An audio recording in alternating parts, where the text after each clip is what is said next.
noite, irmãos. Esse púlpito foi feito para grandes homens, então toda vez que eu chego aqui eu tenho que me colocar no meu lugar. Meus irmãos, como eu tenho repetido, tem sido um privilégio estar aqui com essa parte do corpo de Cristo, que se reúne aqui na primeira igreja de Goiânia. E eu gostaria de externar a minha alegria, da minha esposa, por podermos ter vindo e servido nesses 2 dias que estamos aqui, onde fomos excepcionalmente bem recebidos pela igreja, pelos irmãos, pelo pastor e sua esposa, enfim, pelos pastores, e isso é motivo de muita alegria para nós. Eu vou pedir que, por gentileza, você abra e deixe aberta a sua Bíblia lá em Efésios, capítulo 5, versículo 21. Nós vamos ler até o comecinho do capítulo 6. Eu gostaria de deixar aqui uma palavra de elogio, de uma percepção minha. Várias famílias estão acompanhadas de crianças ainda pequenas, pré-adolescentes, adolescentes. E eu gostaria de parabenizar essas famílias quando eu vejo seus filhos reverentes na casa do Senhor. Isso é motivo de alegria e eu gostaria de estimulá-los a que continuem, porque eu já tive filhos pequenos, hoje são grandes, e eu sei que é preciso haver esforço, mas se vocês hoje recebem essa palavra de elogio, é porque o esforço está valendo a pena. Então, que Deus continue abençoando os irmãos e que vocês sirvam de exemplo para outras famílias da igreja, do relacionamento pessoal, familiar de vocês. Que Deus os abençoe e os compense por estarem cumprindo aquilo que o Senhor lhes deu a fazer neste momento. Vamos fazer uma breve oração. Senhor Deus, estamos diante do Senhor, gratos a Ti pelo privilégio de mais uma vez podermos fazer uso da Tua palavra a fim de sermos instruídos pelo Senhor. Obrigado a Deus, porque a Tua palavra nos instrui sobre absolutamente tudo o que precisamos. E isso faz, Senhor, com que nós sejamos cada vez mais gratos ao Senhor, porque quando olhamos para os lados e não vemos as respostas tão fáceis, basta nos debruçarmos nas páginas da Santa Escritura, com a iluminação do Espírito Santo, que dali vêm as respostas de que tanto carecemos. Que o Senhor, assim, continue abençoando esta igreja, seus ministérios, os desdobramentos do trabalho da igreja, assim como também todo o reino de Deus, em que igrejas, e muitas delas neste momento estão reunidas. Assim como pedimos que o Senhor nos abençoe e nos fale, que o Senhor também abençoe e fale a irmãos espalhados por lugares os mais diversos neste momento, que também abrem a palavra do Senhor e sobre ela vão discorrer, onde quer que o Senhor seja o centro, que Jesus Cristo seja o alvo, que ali haja também a paz e a bênção do Senhor. Oramos assim no nome precioso de Cristo. Amém. Bom, meus irmãos, nós tratamos de andar um pouco nessa temática, que é uma temática excelente, por sinal. E dentro dessa temática nós temos um sem fim de observações a fazer e de coisas a ganhar da Escritura. Para vocês terem uma ideia, no ano passado, toda a nossa EBD falou sobre família. Os nossos sermões lá na igreja, nós procuramos sempre dar um enfoque no ano passado, esse foi o nosso projeto, também sobre família, sobre como Deus nos orientava. E, meus irmãos, eu vou confessar a vocês que chegamos ao final de um ano e falta muita coisa, porque nós somos frágeis, somos débeis naquilo que fazemos, a nossa força, a força do nosso braço não é necessário, nós precisamos do amparo do Senhor. Então, vamos fazer essa leitura. Peço que os irmãos acompanhem. Diz assim: sujeitem-se uns aos outros no temor de Cristo. Esposas, que cada uma de vocês se sujeite a seu próprio marido, como ao Senhor. Porque o marido é o cabeça da esposa, como também Cristo é o cabeça da igreja, sendo Ele próprio o Salvador do corpo. Como, porém, a igreja está sujeita a Cristo, assim também a esposa se sujeite em tudo ao seu próprio marido. Maridos, que cada um de vocês ame a sua esposa, como também Cristo amou a igreja e se entregou por ela, para que a santificasse, tendo-a purificado por meio da lavagem de água pela palavra, para a apresentar a si mesmo como igreja gloriosa, sem mancha, nem ruga, nem coisa semelhante, porém santa e sem defeito. Assim também o marido deve amar a sua esposa, como ama o próprio corpo. Quem ama a esposa ama a si mesmo, porque ninguém jamais odiou o seu próprio corpo. Ao contrário, o alimenta e cuida dele, como também Cristo faz com a igreja, porque somos membros do seu corpo. Eis porque o homem deixará o seu pai e a sua mãe e se unirá à sua mulher, tornando-se os dois uma só carne. Grande é este mistério, mas eu me refiro a Cristo e à igreja. No entanto, também, quanto a vocês, que cada um ame a própria esposa como a si mesmo e que a esposa respeite o seu marido. Filhos, obedeçam a seus pais no Senhor, pois isto é justo. Honre o seu pai e a sua mãe, que é o primeiro mandamento com promessa, para que tudo corra bem com você e você tenha uma longa vida sobre a terra. E vocês, pais, não provoquem os seus filhos à ira, mas tratem de criá-los na disciplina e na admoestação do Senhor. Palavra do Senhor para nossa edificação. A epístola de Paulo aos Efésios trata da unidade do corpo de Cristo, da igreja do Senhor. São 6 capítulos, é uma epístola curta, e ela é divididinha, bem ao meio. A primeira parte fala da redenção dos eleitos. A segunda parte fala da vida cristã, ou seja, aqueles que são redimidos pelo Senhor têm uma vida cristã a exercer no seu dia a dia. E é disso que a segunda parte da epístola fala. E Paulo faz sempre isso em contraste com o passado mundano daqueles que foram redimidos. Então, é bem clara a intenção de Paulo quando ele escreve à igreja de Éfeso. Uma parte considerável desse material que acabamos de ler, desse trecho, está refletido também no texto que Paulo escreve à igreja de Colossos, lá no capítulo 3, a partir do versículo 18. Aliás, se nós lermos aqui até o versículo 9 do capítulo 6, estará de forma mais abrangente essa comparação com Colossenses 3. O que nós temos diante de nós para refletir nessa noite é que a família em comum aprendeu a ordenar aos seus filhos e aprendeu o que ordenar aos seus filhos. Como eu falei de manhã, depois você acesse as áreas de mídia da igreja e você vai ver esse encadeamento aí. A família em comum também aprendeu a depender de Deus e a esperar no Senhor, renovando a sua esperança, a fim de que a eternidade que aguarda os redimidos, que é o alvo também da primeira parte da epístola aos Efésios, se mantenha sempre fresco, jovem na mente do Filho de Deus.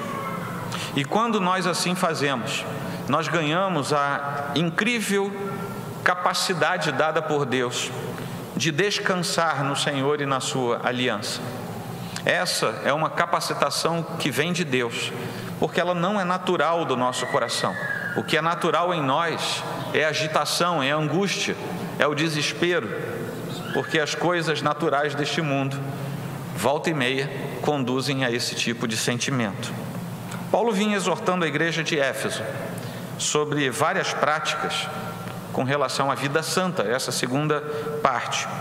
Esse trecho que nós acabamos de ler também tem uma relação direta com a conclusão que Paulo faz, conforme nós lemos aqui em 5, 1 e 2, que diz assim: portanto, sejam imitadores de Deus como filhos amados e vivam em amor, como também Cristo nos amou e se entregou por nós, como oferta e sacrifício de aroma agradável a Deus. E você pode me perguntar agora o que isso tem a ver com aquilo que nós lemos. É porque aqui começa Paulo a fazer uma introdução ao assunto que ele trata a partir do iniciozinho ainda do capítulo 5 e que desemboca na leitura que nós fizemos. Vejam que aqui diz que Cristo nos amou e se entregou por nós.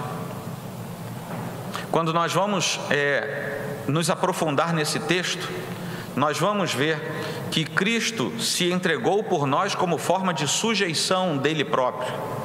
Cristo se sujeitou para que se entregasse por nós. Então, quando Paulo chega lá na frente, no versículo 21, e diz assim: sujeitem-se uns aos outros no temor de Cristo, ele está começando a dizer: se Cristo fez isso por nós, para o nosso bem, por que é que nós não vamos nos sujeitar uns aos outros no temor do Senhor? Então, quando Paulo chega aqui no versículo 21, ele já preparou o terreno, ele já preparou o coração dos ouvintes quando aquela epístola fosse lida. Pelas igrejas, existe a suspeição de que a carta aos Efésios era uma carta dirigida a muitas igrejas e que a igreja só, ao recebê-la, só mudava eventualmente o direcionamento. Ou seja, aqui foi para os Efésios a carta que foi preservada. E com isso, seria uma carta circular a várias igrejas no entorno do Mediterrâneo naquele tempo. É por isso que ele tem liberdade em começar a dizer: sujeitem-se uns aos outros. Porque naquela altura do campeonato ninguém teria coragem de dizer: eu não vou fazer isso. Porque ele tinha acabado de dizer: Jesus se sujeitou, ele se entregou em nosso favor. E agora ele está instando as igrejas, ou a igreja de Éfeso, a fazer isso. Se Cristo se entregou, eu preciso também, pelo menos, considerar isso como algo provável na minha vida. E ele começa a falar para as irmãs.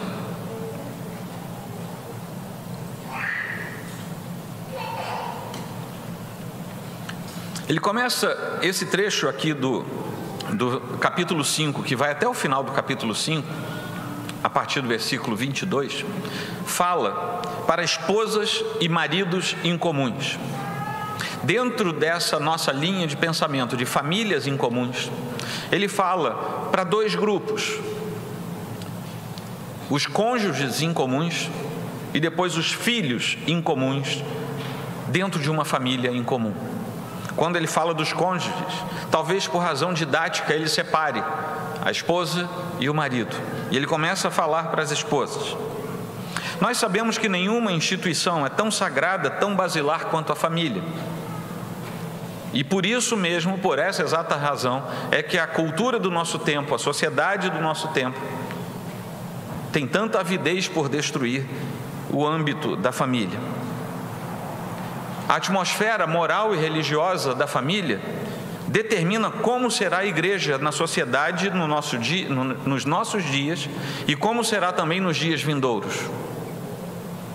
A firmeza de fé que nós temos no seio da família hoje representa a firmeza de fé na igreja de hoje, e a perpetuação da firmeza de fé das famílias do Senhor representa a perpetuação da firmeza de fé da igreja do Senhor, a igreja visível do Senhor. Nós sabemos que é uma igreja que é imaculada, é pura, é invisível, essa não é tocada por essas coisas, mas por enquanto, na atual dispensação, nós, igrejas visíveis que somos os componentes que podemos ver dessa igreja que é perfeita do Senhor.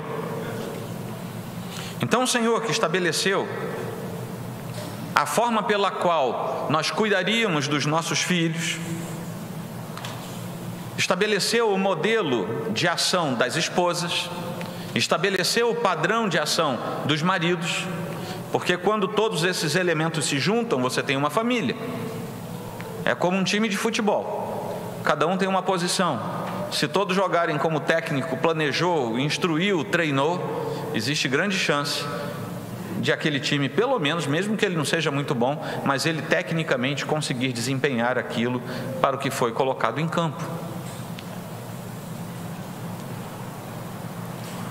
Como responsabilidade última como tom da família, Deus colocou o homem. Isso não é privilégio do homem, isso é responsabilidade redobrada sobre o homem, porque o homem tem que ter observação sobre tudo dentro da casa, a fim de responder ao Senhor que chamou e lhe deu esse papel favoravelmente quando ele estiver diante do Senhor. Mas voltando aqui, o Senhor determina à esposa o dever, de se sujeitar ao seu marido, desde que algumas condições sejam colocadas sobre a mesa. No entanto, a despeito de podermos aferir erros, pecados do próprio marido, o Senhor continua dizendo que o papel da mulher é aquele. E esse papel não é de inferioridade. Meus irmãos, algo muito peculiar tem acontecido nas últimas gerações, não apenas na nossa. Tive o privilégio de conhecer um casal jovem de médicos. Eu não tenho qualificação para opinar sobre a carreira médica deles. Eu não estudei. Eu não posso dizer para eles ali, bom, por que vocês não prescrevem tal medicamento? Eu não posso fazer isso. Eu não tenho conhecimento. Mas o mais curioso é que o mundo se arvora ao direito de olhar para a Escritura e dizer o que a Escritura tem ou não que fazer. Pensadores das mais diversas áreas olham para o texto bíblico e querem interpretar o texto bíblico, que foi confiado à Igreja do Senhor e não a pensadores de outras áreas. Nós não podemos nos submeter aos arbítrios intelectuais, cognitivos daqueles que não foram chamados para comungar ao redor da palavra do Senhor. Não compete a ninguém dizer, bom, isso aqui está fora de moda. Não compete a ninguém, porque o Senhor nos entregou a sua palavra santa, inerrante e suficiente para que nós pudéssemos andar também no seu santo caminho até chegar à glória eterna. E é por isso que eu digo, quando nós olhamos para textos como este aqui, eles são textos profundamente negados no nosso tempo. Para piorar um pouco, como nós temos uma mania estranha, né? Nós cristãos temos uma mania estranha de achar, como é que é o ditado? A galinha do galinheiro do vizinho é melhor, né? A gente aceita algumas coisas que vêm como se fossem melhores do que aquelas que Deus nos deu. Meus irmãos, nós temos 2000 anos de tradição cristã, sem contar a tradição veterotestamentária. E só agora, nos últimos 40, 50 anos, que resolveram identificar que em 2000 anos todo mundo errou. Esse texto está dizendo aquilo para o que a esposa foi chamada. No primeiro desses 3 sermões eu falei, nós precisamos ensinar os nossos filhos. Recebemos ordem de Deus para dar ordens aos nossos filhos. E tudo se baseava na palavrinha-chave, obediência. Foi essa uma das conclusões a que chegamos. Quando o Senhor determina à esposa o dever de obedecer ao seu marido, sendo que ao final Paulo faz uma comparação clara. Bom, o mistério é profundo, né? Os irmãos pentecostais devem gostar desse versículo. O mistério é profundo, mas eu estou falando da igreja de Cristo.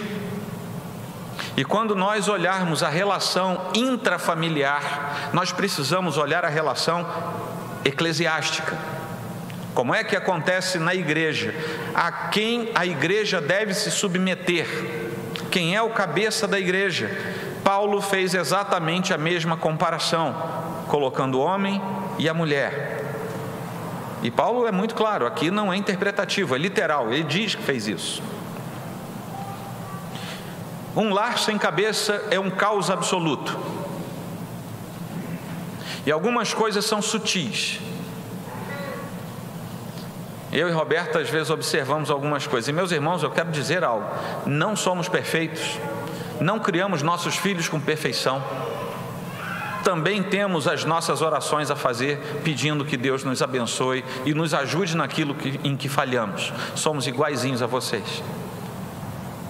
Como um professor meu me disse há alguns anos atrás, nós chegamos diante dos irmãos para pregar, não é pela autoridade que nós temos, mas é pela autoridade da Escritura, que nos foi confiada quando o Senhor nos chamou para a docência. Coisas sutis. Estamos conversando numa mesa, comendo uma pizza, né? Isso é bom, todo mundo gosta. Algumas famílias com criança pequena. Estamos ali conversando, isso é uma hipótese, viu, gente? Aí uma criança começa a sair do aceitável, né? Do tolerável ali. E é muito comum o marido olhar para a esposa e dizer assim: olha, fulaninho, a responsabilidade é dele, não é dela não. Quando o pai estiver presente, é ele quem disciplina os filhos. Vejam bem, no mundo contemporâneo, nós recebemos a informação de que esse texto aqui está fora de moda. Mas na prática, a mulher aceita para si encargos que não são dela. E ela carrega um peso que não é dela. Porque talvez o marido tenha se esquecido, naquele momento, pelo menos, que ele é o cabeça daquela casa. Eu falei um exemplo que está se tornando muito comum, nós vemos isso a toda hora, de pessoas amadas, pessoas queridas nossas. Algumas nós temos a liberdade de chegar perto e conversar sobre isso. Outras são um pouco mais distantes e nem sempre temos essa liberdade. Mas aprove a Deus determinar ao esposo a tarefa de ser cabeça. Cabeça também da esposa, bem como cabeça do lar. E Deus tem algumas razões para fazer isso. Algumas motivações ele tem. Lá em 1 Timóteo 2 ele fala disso. E quando nós vemos a ordem da criação, nós também somos levados a entender por que Deus fez isso. Imediatamente aqui nesse contexto, Paulo completa que tipo de autoridade deve ser exercida pelo homem. Não há dominação sobre a mulher, mas há amor que conduz a mulher, a entrega que conduz a mulher, a entrega que afaga a mulher e ela se sente segura. Uma das razões das instabilidades conjugais que nós vemos hoje é a insegurança que a mulher tem com relação ao marido. Vivemos tempos em que os homens muitas vezes se esquecem do seu papel preponderante. Não oferecem amparo, não oferecem auxílio. Paradoxalmente, muitos homens que se colocam nessa posição batem no peito dizendo que são machos e que por isso mesmo não lavam um copo, não lavam um prato. Vejam bem, nós vivemos incoerências quando nós olhamos para a Escritura.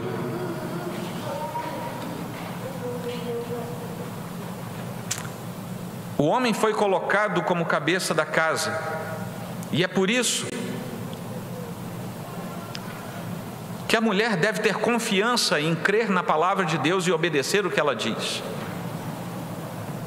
O homem foi colocado como cabeça para ser o responsável pelo bem-estar daquela casa, bem-estar daquela esposa, e que seja a única, o bem-estar dos seus filhos, sendo capaz de ordenar aos seus filhos o que eles devem fazer, e sendo capaz de dizer o que eles devem fazer, a fim de serem justos. Aliás, no capítulo 6, logo no primeiro versículo, eu vou me antecipar e dizer: filhos, obedeçam a seus pais no Senhor, pois isto é justo. E não foi a ordem que Deus deu a Abraão: ordene aos seus filhos que eles sejam retos, que eles sejam justos. Passam-se séculos e séculos, milênios, e aqui está o Senhor dizendo: obedeçam aos seus pais, porque isso é justo. a palavra de Deus se encontra com ela mesma, né? Paulo encerra esse trecho aqui sobre a mulher no versículo 24 com um resumo do trecho anterior e faz uma passagem para falar do homem incomum dentro dessa família incomum. Muitas vezes nós vemos, conversando com pessoas da igreja, o homem dizendo assim: olha, eu dou a minha vida pela esposa. Se alguém puxar uma arma num assalto, em alguma coisa, eu vou entrar na frente. Se preciso, eu tomo um tiro, mas a minha esposa vai ser preservada. Todo mundo diz assim: rapaz, esse homem está aqui em Efésios 5. Não necessariamente, irmãos, porque essa é uma das partes. A outra parte é a absoluta fidelidade,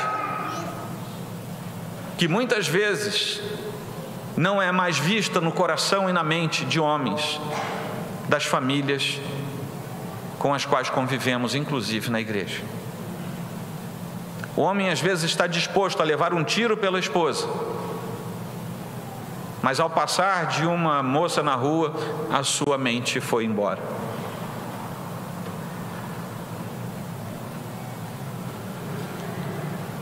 O amor requerido ao marido é um amor íntegro, é um amor sábio, é um amor determinado, é um amor de filho de Deus, regenerado, porque aqui, a partir do capítulo 4 de Efésios, Paulo está falando 100% para quem é regenerado. Ele está falando vida prática para quem é verdadeiro filho de Deus. Ele aqui não está falando para o sujeito que nunca tinha ouvido falar de Deus. Essa é uma carta exortativa nesse sentido. A principal característica desse amor que é requerido do homem é que ele seja naturalmente espontâneo.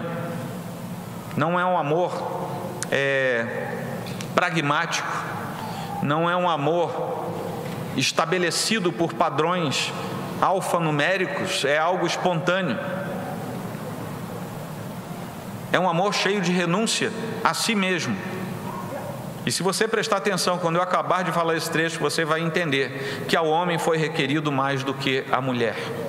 Mas Deus sabe por que Ele faz um requerimento para homens e para mulheres, um requerimento diferente, porque Ele conhece a natureza do ser que Ele criou e no qual soprou o hálito de vida. Ele conhece a nossa formatação e Ele sabe do que nós precisamos.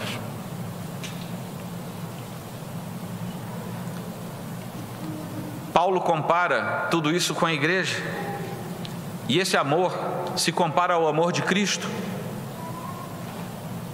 aquele mesmo Cristo que a si mesmo se deu pela igreja, e se deu até as últimas consequências, foi fiel à igreja, andou com a igreja. Eu estou falando da igreja que ele veio inaugurar, da igreja de todos os tempos. Sabemos que a instituição ainda não estava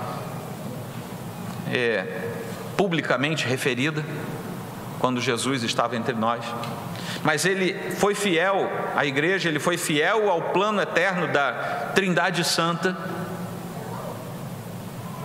e ele teve tanto amor pela igreja, que ele não mediu consequências, e por causa dos eleitos do Senhor, ele foi até o final. Morte dolorosa, terrível, mas ele se entregou pela igreja, e quase na totalidade das vezes. A atitude da mulher vai ter a ver com a atitude do homem. A atitude da igreja tem a ver com a atitude do seu Senhor. A atitude do corpo tem a ver com o cabeça. A igreja anda na direção em que o cabeça olha. Cristo olha para lá, nós vamos, nós somos o corpo. Cristo olha para cá, nós anda para cá, olha para cá, nós andamos com Ele porque nós somos o corpo, Ele é o cabeça. Se o marido for abnegado, de entrega total, profunda fidelidade, a esposa não vai ter problema em dizer: tudo bem, eu ando com você.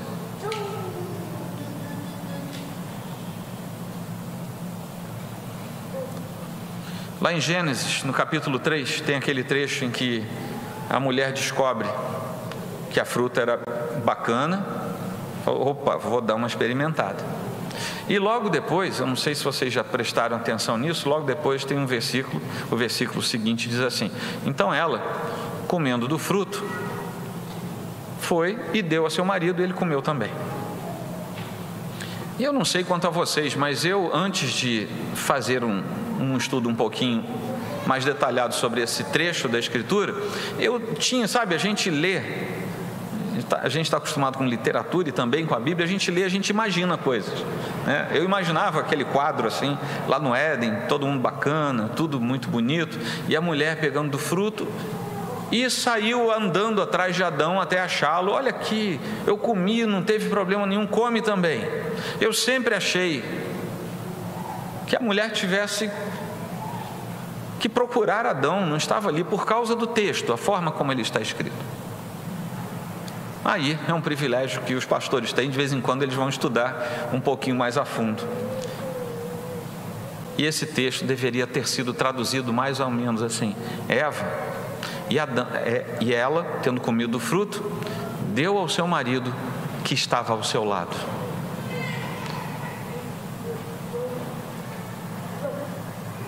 Talvez o primeiro pecado de Adão tenha sido não dizer a Eva: não coma, porque o Senhor disse para não comer.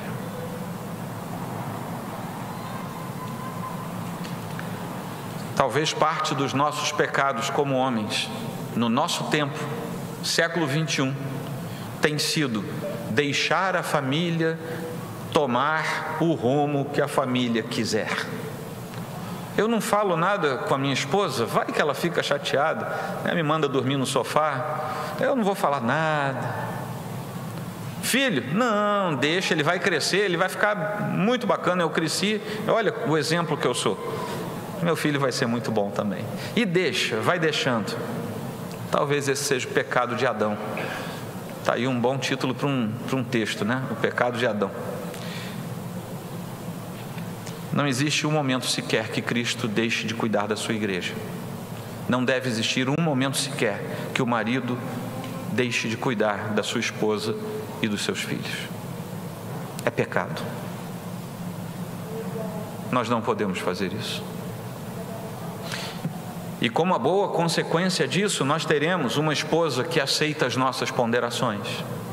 Uma esposa que se sujeita, no bom sentido bíblico da palavra, aquilo que nós propomos a ela. Porque ela vai lembrar assim: bom, não sou só eu que me sujeito, o meu marido também se sujeita. E ela vai descobrir, ela vai dizer um eureka no meio disso, porque ela vai descobrir a pólvora, porque o versículo anterior diz: sujeitem-se uns aos outros no temor de Cristo. Mas vejam bem, Paulo fala que a mulher deve se sujeitar, mas não fala que o marido deve se sujeitar. Mas o marido ele compara a quem? Não é a Cristo? Enquanto a esposa é comparada à igreja? E o que Cristo fez? Ele não se sujeitou e se sujeitou até a morte?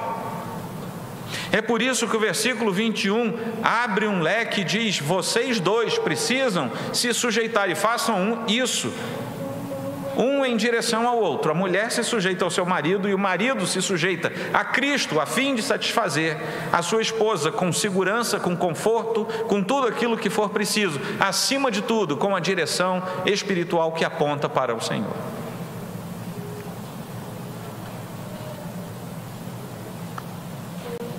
Paulo acaba de falar acerca da ordenança do matrimônio, segundo o qual duas pessoas, não mais que duas, né? Existe agora a tentativa de alguma forma de junção com várias pessoas, mas o texto bíblico é claro para nós: são duas pessoas que se tornam tão intimamente conectadas pelo casamento,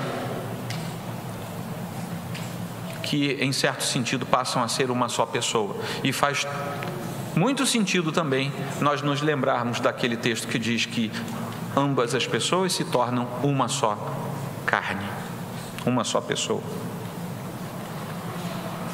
Ele deixa bem claro que não está pensando única e exclusivamente no matrimônio em si, mas essa é uma leitura válida. porque se o apóstolo Paulo usou isso como elemento comparativo, e isso está na Escritura, que é inspirada para nós, é porque ainda é um comparativo válido para nós nos dias de hoje. Conjuntamente a isso, nós podemos dizer que o mistério é um mistério singular e é um mistério múltiplo ao mesmo tempo. O propósito de Deus de reunir todas as coisas em Cristo, a unidade dos crentes em Cristo Jesus, o fato de que dois podem chegar a ser um, a atração misteriosa do homem pela mulher, que quando se unem formam uma só carne, a instituição dos atos do matrimônio, tudo está debaixo da orientação de Deus. Agora, essa família incomum, que é formada por mulheres incomuns e homens incomuns, e tudo o que eu falei até agora está fora de moda. Está tudo fora de moda. Vamos falar também dos filhos incomuns, na sua relação com esses pais que são incomuns. Paulo nos deixa claramente entender aqui no versículo 1, versículo 1 do capítulo 6, que as crianças estariam entre aquelas que ouviriam essas leituras. Porque vejam bem, isso é um texto escrito. Naquele tempo ninguém tinha uma Bíblia embaixo do braço. E se tivesse a Bíblia nessa altura do campeonato, ainda seria só o Antigo Testamento. Mas aqui, esse texto era recebido pelas igrejas. Um porta-voz abria o documento e lia publicamente. Daí que às vezes a gente brinca que a Bíblia não foi feita inicialmente para ser lida, ela foi feita inicialmente para ser ouvida. Assim era no Antigo Testamento e assim também era no começo do Novo Testamento. No Novo Testamento, no começo da igreja. Mas quando tem essa formulação frasal aqui, filhos, obedeçam a seus pais no Senhor, fica claro que Paulo, ao escrever essa carta, ele tinha certeza que no meio da igreja haveria filhos. Crianças estariam ali, adolescentes estariam ali, porque isso aqui, ele para tudo e fala aos filhos: filhos, obedeçam a seus pais no Senhor. Para nós que somos reformados, somos aliancistas, é mais fácil entender, porque os nossos filhos, uma vez batizados, fazem parte da nossa comunidade de fé, fazem parte do grupo da aliança que se reúne em torno da palavra e dos sacramentos. Naquele tempo, cria-se que os filhos estavam conectados, que eles estavam nesse contexto, e por isso não há qualquer tipo de meias palavras de Paulo, ele fala diretamente a esses filhos. Nós podemos lá atrás ver Deus falando com Abraão, lá em Gênesis 17, 7, da seguinte maneira: estabelecerei uma aliança entre mim e você, e a sua descendência no decurso das suas gerações, aliança perpétua, para ser o seu Deus e o Deus da sua descendência. Ou seja, é uma aliança que não termina, ela é perpétua, uma aliança entre você e os seus filhos, uma aliança com você e seus filhos. Depois nós vemos Pedro dizendo também, já no tempo da igreja, tempo neotestamentário: arrependam-se e cada um de vocês seja batizado em nome de Jesus Cristo para a remissão dos seus pecados. E vocês receberão o dom do Espírito Santo, porque a promessa é para vocês e para os seus filhos, e para todos os que ainda estão longe, isto é, para todos aqueles que o Senhor, nosso Deus, chamar. Atos 2, 38 e 39. E não apenas isso, meus irmãos. Os filhos devem obedecer a seus pais no Senhor, mas não apenas por amor, carinho, gratidão, reconhecimento. Eles devem obedecer os seus pais no Senhor simplesmente porque Deus disse: obedeçam ao pai de vocês. Nós temos vários irmãos militares lá na nossa igreja, é uma igreja pequena e proporcionalmente há vários. E de vez em quando a gente brinca, se alguém deu ordem, você vai lá e obedece. Existem, claro, códigos éticos, disciplinares para isso, mas em tese você recebe a ordem, vai lá e obedece. A ordem é para ser cumprida. Agora você imagina a ordem de Deus. Os filhos não foram convidados a obedecer os seus pais, eles foram ordenados a obedecer os seus pais.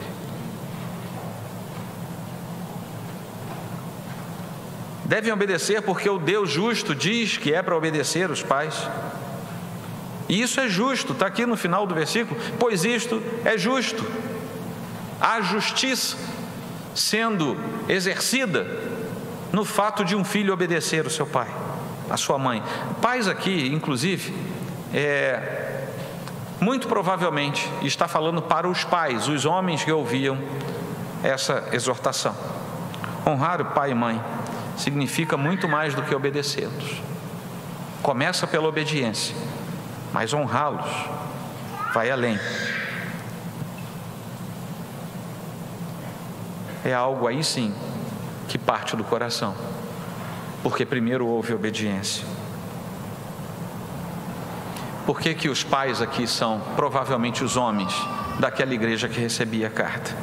Porque eles são o cabeça de suas famílias, sobre eles repousa a responsabilidade da educação dos filhos. Também, talvez, porque mais que as mães, eles precisam das admoestações de Paulo. E mais uma vez aqui, parece que os homens levam mais puxão de orelha do que as mulheres. Lá naquela passagem que eu mencionei de Colossenses 3, no versículo 21, diz assim: pais, não irritem seus filhos, para que eles não fiquem desanimados. E na literatura nós podemos ver algumas razões pelas quais nós temos que nos convencer de não irritar nossos filhos. E agora eu vou ser imitador de Paulo e vou falar para nós, pais, mais do que para as mães. O excesso de proteção é um gravíssimo erro na criação dos nossos filhos. Crianças criadas com excesso de proteção crescem mimadas, sem capacidade de resposta, sem iniciativa, e terão com certeza dificuldade quando estiverem para entrar na vida adulta. Não sabem fazer nada, foram super protegidos, criaram uma bolha, e quando essa bolha se romper, porque vai romper, essa criança estará meio perdida na vida. Outro problema é o favoritismo. Na Bíblia nós temos casos de favoritismo, e é bem provável que você conheça casos de favoritismo também perto de você. A escolha de um dos filhos para gostarmos mais do que do outro traz problemas sérios. É só a gente lembrar da vida de Esaú e Jacó, para a gente ver como isso dá problema. Um outro problema é o desestímulo. O garoto chega lá com 10, 11 anos ainda, querendo descobrir o que pretende estudar na vida. Aí ele fala assim, vou usar vocês de novo como exemplo: papai, eu quero ser médico. Larga de ser bobo, moleque, você não tem capacidade para isso não. Acabou.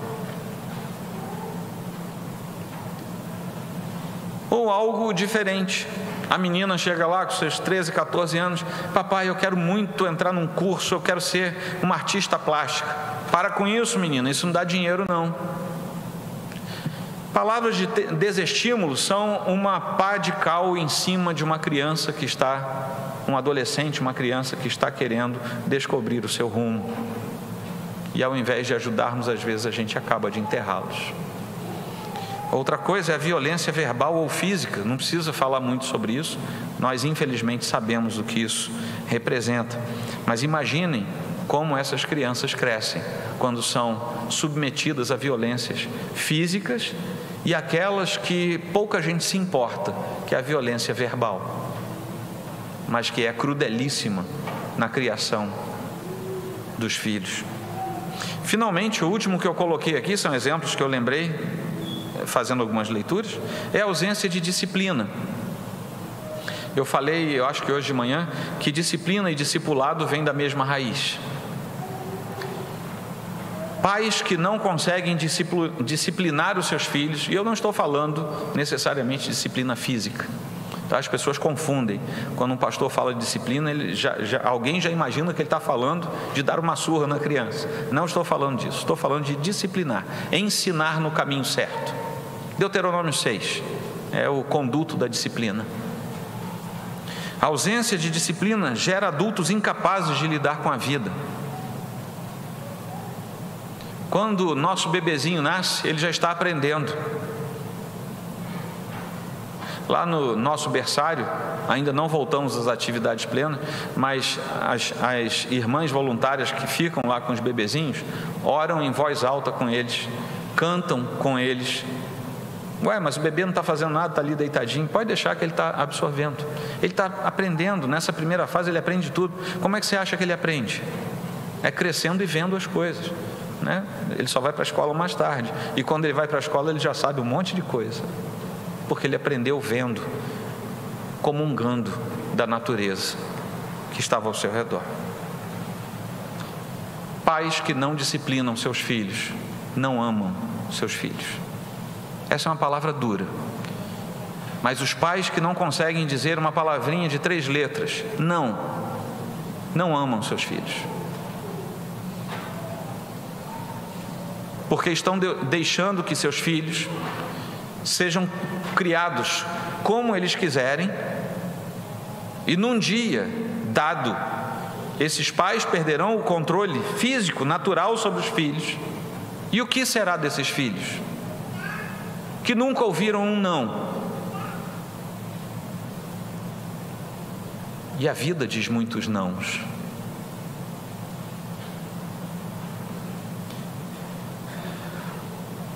O nosso filho mais velho era pequeno, e uma tia pediu para levá-lo para passear. Foram ao shopping, e lá se encontraram com uma amiga dessa tia, e que tinha outro garotinho, mais ou menos da idade do Gabriel. Naquela época devia ter uns 4 anos, sim, por aí.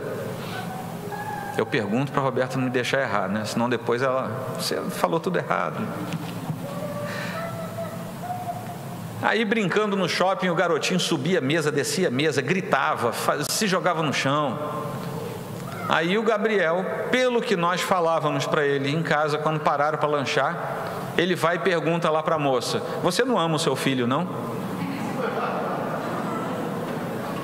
Porque era isso que nós dizíamos para ele: papai vai te disciplinar agora, senta aqui que eu vou conversar com você. Você tem que aprender aquilo que o Senhor diz. E você fala 880 vezes e você tem a impressão que não surtiu efeito. Surte efeito. Obedeça ao Senhor, discipline o seu filho, a sua filha, no caminho do Senhor, porque enquanto você disciplina, você também discipula, e você terá enormes chances de ter um filho, uma filha que consegue olhar depois, inclusive, para a vida comum secular, e não ser desequilibrado, não ser um esquizofrênico a mais andando pelas ruas. Concluindo aqui, irmãos, após nos debruçarmos sobre esse tema,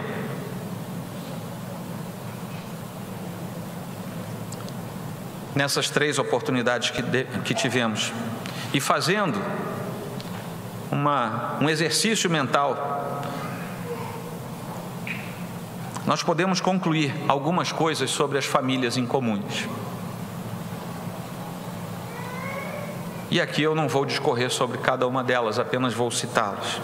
Mas as famílias incomuns adquirem um conhecimento incomum, porque elas conseguem ouvir e entender a revelação de um Deus que é absolutamente incomum. Uma família natural, comum, lá de fora, não consegue isso.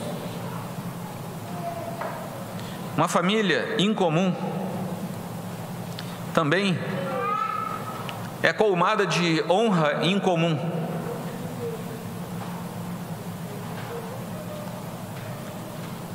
Esse tipo de relação entre marido, esposa, filhos, isso não é mais comum. Porque quando cada uma das partes, a mulher, o marido e os filhos, obedece o que Deus falou, o que se estabelece é uma honra absoluta no seio daquela família. Uma família em comum também é plena de um respeito em comum. E aqui não tem jeito. Esse trecho que nós acabamos de ler é um trecho que nos remete, além da honra, a um profundo respeito. Quando Paulo começa no versículo 21 dizendo: sujeitem-se uns aos outros, essas ações são de mão dupla. Honrem-se uns aos outros, suportem-se uns aos outros, respeitem-se uns aos outros. Tudo começa com sujeitem-se uns aos outros. A família em comum também tem uma fé em comum. A família se transforma num centro, um núcleo de adoração ao Senhor. A família se torna um lugar de refúgio para a alma cansada. E isso não é nada comum. A família em comum também tem uma força em comum.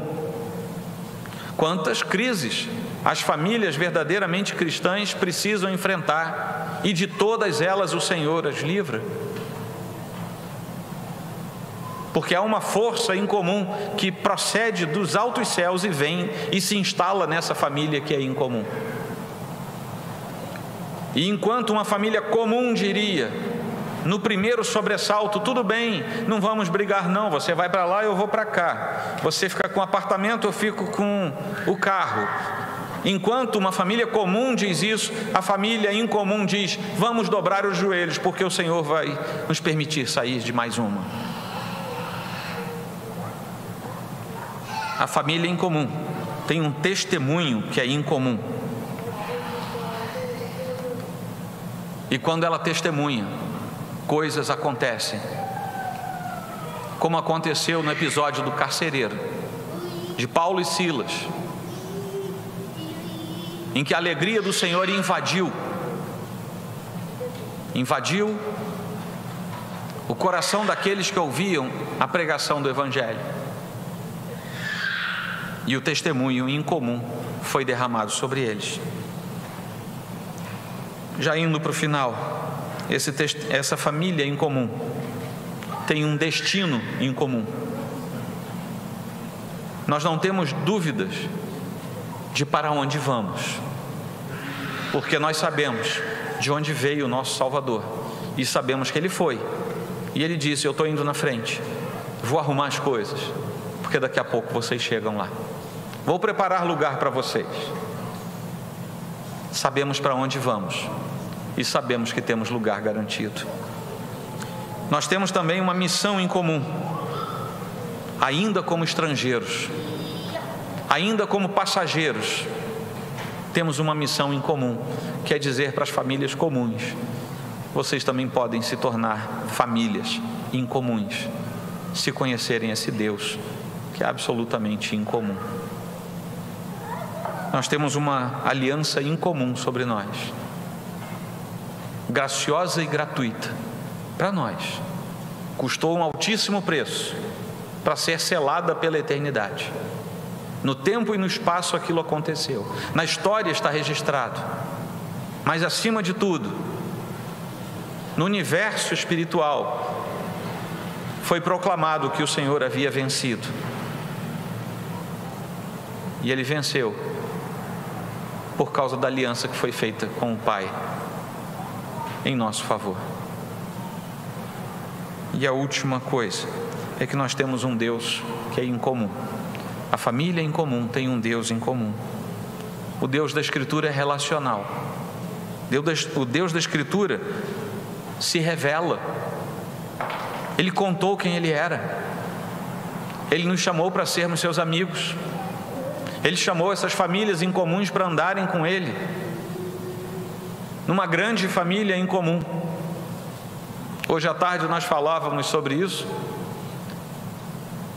Essa família grande, a família da fé, é tão incomum que aqui dentro existe um braço estendido do Senhor para abraçar todo mundo. Pais, mães, filhos, viúvos, solteiros,